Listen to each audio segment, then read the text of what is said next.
Hi, and welcome to this week's Wu Wei Wisdom Life Lessons teaching. It's great to be back with you all. This week we are talking all about how to stop being defensive. Now, do you feel really triggered, defensive, or uptight when people treat you the wrong way or have a certain attitude towards you? Maybe you believe people just don't get you and that you have to over-explain yourself in order to be understood and valued. Well, in this teaching, we're going to be explaining what causes this defensiveness within you and how you can speak your truth, stand your ground, and step into your power in a way that is authentic rather than defensive.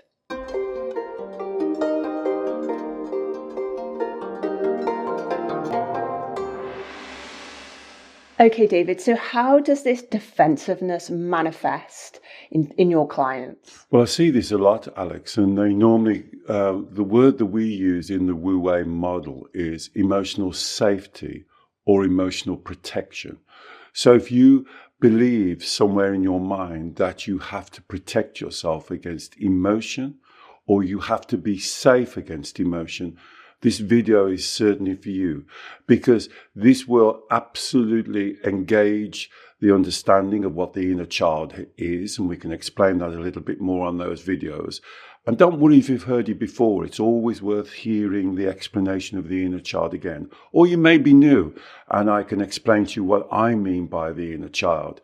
And then most importantly, it's your understanding of emotional feelings. Okay, so before we move on to the inner child and how our inner child is involved in this dynamic, I want to be clear about what you've just said, because most people would say, I recognize I become defensive, so uptight, feeling tense, it may give me a headache, make me feel frustrated, so they can describe the reaction, what it feels like to be defensive. But they would probably say something along the lines of, I'm protecting myself, or I'm responding to other people, other people's attitude, what other people have said to me, what other people have or haven't done that I expect them to do. I don't see, David, how this is connected to my emotions. Yeah, so if you think about the way that you've just explained it, I'm protecting myself against what other people say about me or think about me. And so how can you protect yourself against what other people are thinking and saying? Because the truth is that everyone, including you, criticize, compare, and be judgmental. In our model, we call it CCJ, criticizing, comparing, and being judgmental. Now, every human being on some level will do that, including you. And if you haven't realized, you're probably the most CCJ against yourself. So how can you protect yourself against other people doing what in actual fact everyone does? And that's why when you start to strip it down, which we will do in this teaching, what you're actually doing is trying to monitor or lessen your emotional experience. And that's why I try and repeat this on every teaching. For me, this is the fundamental. We have three principles, three fundamentals on the Wu Wei Wisdom. This is number one. You are the creator of your emotions. You are not the victim of them. Somebody else can't send an emotion into your body. They can't make you feel anxious. They can't make you feel vulnerable. You are creating that feeling. And this is a problem. Most people will use what you said, Alex, protection, safety, putting a ring around themselves, putting a mask on. This is what a lot of my clients do a lot of the time. Putting a mask on, projecting out, hitting them first before they hit you, or swinging the pendulum. So the one side of the pendulum is being aggressive, hitting out first, striking before they strike you. The other side of the pendulum is being heavily critical of yourself, CCJing yourself, keeping yourself down. And this is kind of the logic that I hear. It's better if I lessen myself, if I treat myself badly, because if somebody else does it, it won't seem so bad. It's like emotionally trying to future-proof yourself. But this all falls apart because you create your emotions. They are not creating an emotion in your body. You are creating that emotion. So what you're saying, David, is that for most people, the defensiveness, the reaction of defensiveness within us and how uncomfortable that feels, how painful it feels, how it gives us headaches, how it makes us tense, how it causes us to be aggressive or causes us to withdraw, that's more of a reaction to the emotional experience that we are creating within ourselves because of other people's attitude. Now, that's not to say that it's all down to us, but we have a huge choice here. So we can choose to react differently, and then that means that we won't need to almost have this sense that we have to protect ourselves because it's like we're being attacked by other people, other people's attitude or misunderstandings towards us. Well, you said a very important, when you were analysing that, you said a very important word, choice. And we have to understand that we do have a choice. And this is why we give these teachings. These teachings are to empower you, to allow you to step back. Even as you're listening to my words, just step back and drop your shoulders and take a breath. If you're trying to protect yourself against emotions, where are those emotions coming from? Who are creating those emotions? And I can tell you, the majority of my clients on the first and second session, and these are highly intelligent, highly successful people, believe that the emotions are coming externally, outside of themselves, as you just said, they're being attacked. And so if you believe, and now this is the important thing, what do you believe? Because it's your belief that creates the emotion. But if you believe you are being externally, emotionally attacked, almost, again, this is what my clients say to me, isn't it natural, David, to put up a defensive barrier? And then it gets confusing because, as you said, it either swings one way, I'm going to hit them before they hit me, or I'm going to put a duvet over my head and hide away. Isn't that natural? Well, it's not natural. It is a response from a belief, but you should examine the belief, because once you make a choice on the belief, I'm using your words, Alex, once you make a choice on the belief, then the emotions change and your outcomes change. Okay, David. So if I believe that someone is misrepresenting me, is personally attacking me in a way that is not appropriate, I believe I am well within my rights to defend myself, to speak up, to kind of give back to them, to respond. I don't want to be a doormat. I want to defend myself. So what's the difference between, well, first of all, do you believe that is an authentic belief, to want to stand your ground and make sure that you are not misunderstood? Well, it's very interesting. It's very interesting the way you analyze it, because how you analyze it is how my clients will analyze it to me. So, answer your question. In principle, what you're saying is absolutely right. You are not a doormat. How can you be a doormat? The idea of somebody more powerful than you, overriding you, belittling you, embarrassing you, frankly, to me, is absurd. Absurd. Why would you even think that? So your principle is correct. You should never even think that. That's a wrong thought. That's a wrong belief. Now, when you went to say, well, now I have to defend myself. Now I have to fight. Now I have to address them. Now I have to do something about it. And you see, that wrong belief right at the core now affects how you react. So if somebody was belittling me, if somebody said, you are stupid, you don't know what you're talking about, I would be very interested. Well, what do you mean? I don't know what I'm talking about. I wouldn't think I've got to strike out at them first, because quite frankly, I think they don't know what they're talking about. So I would want to engage with them from a very balanced, and this is what Wu Wei means, being in your flow. That's what Wu Wei means. So rather than you said being aggressive, I'm going to strike out, how dare they talk negatively about me? I'm interested why they've chosen to talk negatively about me. So I'm addressing it from a much more balanced, and I would say stronger foundation, because what I'm basing myself in is not as a reaction to the emotion, Alex, but I'm grounding myself in what I call Shen. We've done many teachings on Shen.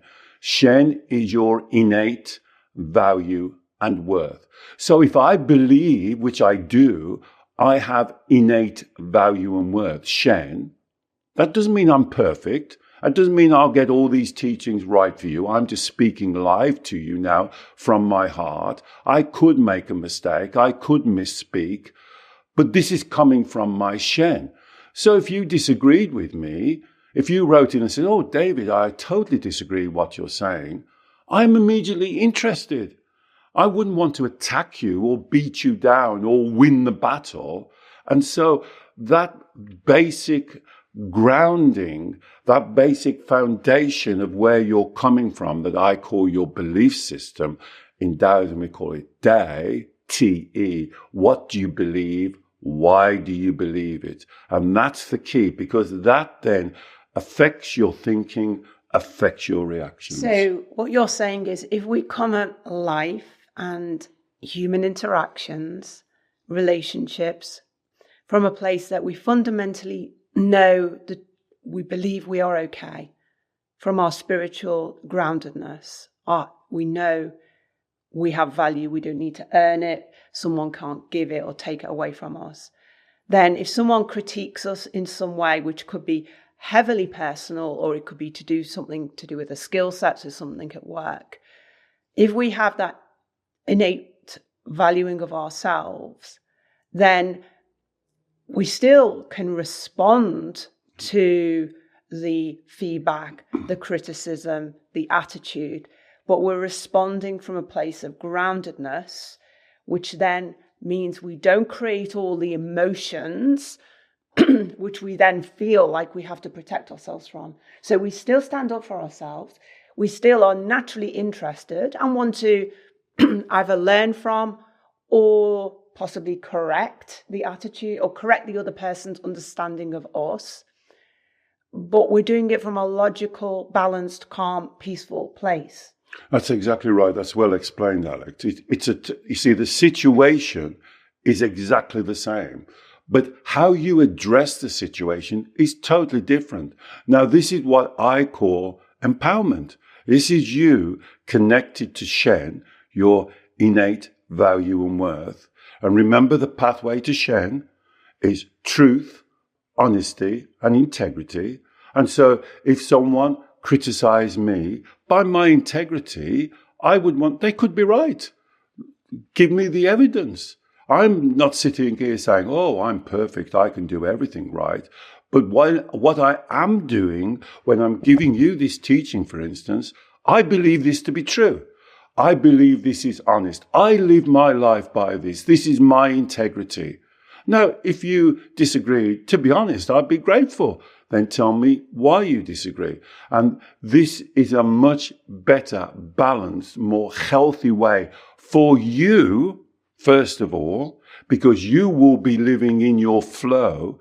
You will not be like, I often think about it like a leaf blowing in the wind, being knocked about from side to side by what people think, by what people say, by what you think they're thinking, by reacting to a look, a word, a harshness in their voice.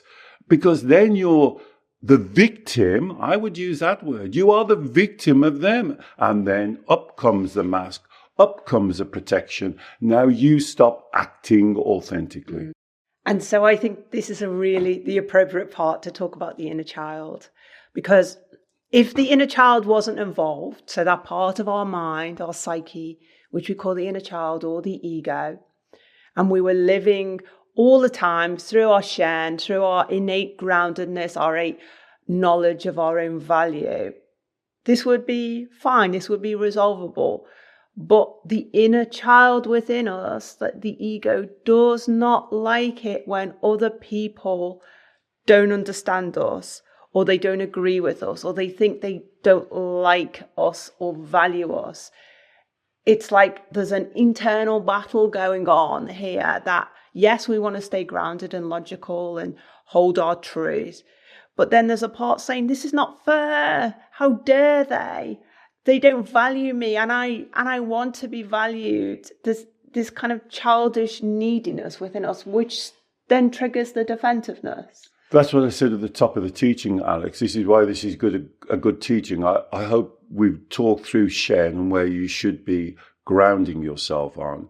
And why is that difficult? And as Alex said, it's a part of the mind that I see great value in calling it the inner child. Now, you could call it your subconscious mind. You could call it your ego. You could call it the little devil that sits on the shoulder and shouts at you and criticizes you. But I would prefer you to think about it as a part of your mind, like an inner child. It's a part that relates to you, particularly around that 6 to 9 year old time in your life. And for those of you new to our teaching, I'll quickly go through it, but really we have done such a lot of teaching in this as on the archive. If this interests you, I would really strongly recommend you going through some of those teachings that we go into more detail. But this part of the mind, it's almost like when you experienced your childhood and your environment around that 6 to 9 year old time, something was happening. Something was dysfunctional, was out of balance. Now, this is what I'm going to say. Sounds very minor, but it's very important. Was not the way that you wanted it to be. Not the way that you wanted it to be. So don't always think it's got to be abuse. It's got to be punishment. It could be that, say, for instance, your parents were not acting in the way that you think now or thought then that they should act, or you compared them, CCJ, you compared them to other parents who think, well, their parents are much loving, much kinder, much more gentle, much more interested than my mum and dad. And so this is where we form these beliefs. Now, these beliefs then become almost like fixed. Like the Chinese call it like the kernel in the middle of a nut. It almost comes so fixed. And then although we mature as human beings and get on with our lives and go to school and start our job and start our families, that this part of the mind is still in very strong operation, particularly about something like this. Because when you're a child, you nearly always believe that value and worth, validation, appreciation, love is coming from outside, is an external energy that has to be given to you. And for many of my clients, they actually go even one step further, Alex. They believe that they have to earn it. They have to do something. Please, people, be a good girl and a good boy. Be perfect. Can't get anything wrong. Can't be criticized. Can't stick their head above the parapet. Can't be compared to others. And this is the inner child working on these type of things. So if you have a boss, if you have a brother, a sister, a partner who may use a harsher tone of voice, immediately you go back into this inner child mode, and now the way you respond to them is like a child. You're, as we've just explained, exactly you're very defensive. How dare you? You upset, have temper tantrums, get angry, be aggressive, shout, scream, run upstairs, slam the door, or, and this is where a lot of my clients get confused, and we're going to do a series of videos on the emotional pendulum, because one person can be one side, let's call it aggressive, or forward, I would call it yang, and another person can swing to yin, be very defensive. Poor me, nobody loves me, this is what it's always been like, I need support, I need love, I'm highly sensitive, people have to walk on eggshells around me. Now, some people can be yang and some people can be yin, but a lot of my most interesting and complicated clients are the one that can swing. Yeah. So 1 minute they're yang and very aggressive, and the next minute they're crying and they're manipulating their emotions. And this is why this teaching is so important, to recognize that and to tell you, quite frankly, if you ground yourself in the inner child and the emotions, you're doomed for the rest of your life, because you'll be on the pendulum. But if you ground yourself in Shen, your truth, your honesty, your integrity, your innate value and worth, you are divine. There is no one in the universe like you. How could I not believe in you? How could you doubt yourself? This is ridiculous. But it's ridiculous because you're so familiar and connected to the inner child and the swinging emotions. I think that was a wonderful explanation, and it really underpins the importance of doing the inner child reparenting to parent the child, so the child clears up the misunderstandings about its own value and worth and the need to seek external validation.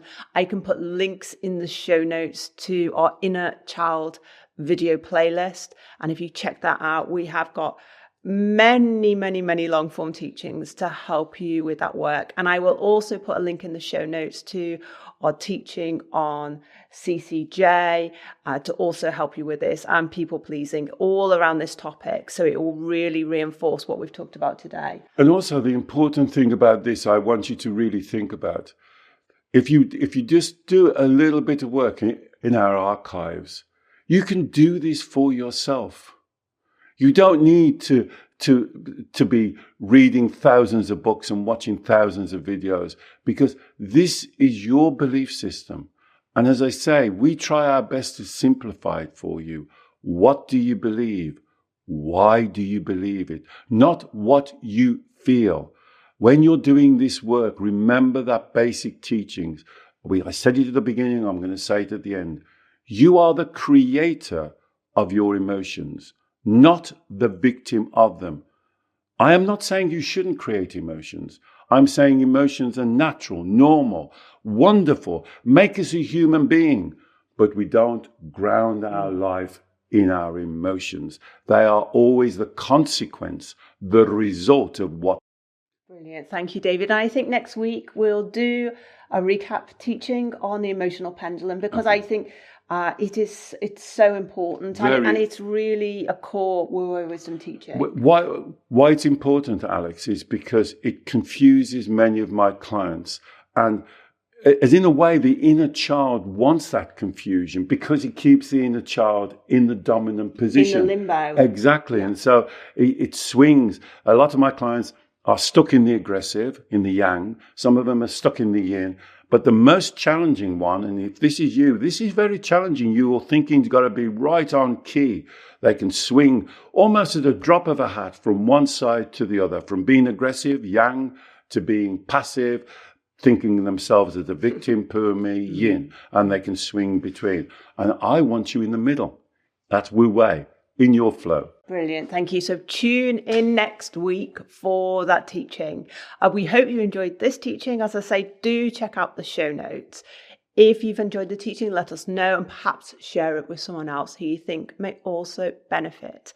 David works every week with clients all over the world on exactly these sort of issues. And if you'd like to work with David or learn more about his consultations, I will put a link in the show notes to learn more as well. And finally, please don't forget to subscribe to our YouTube channel. We produce new teachings every week, and we would love to share your journey with you. Bye-bye.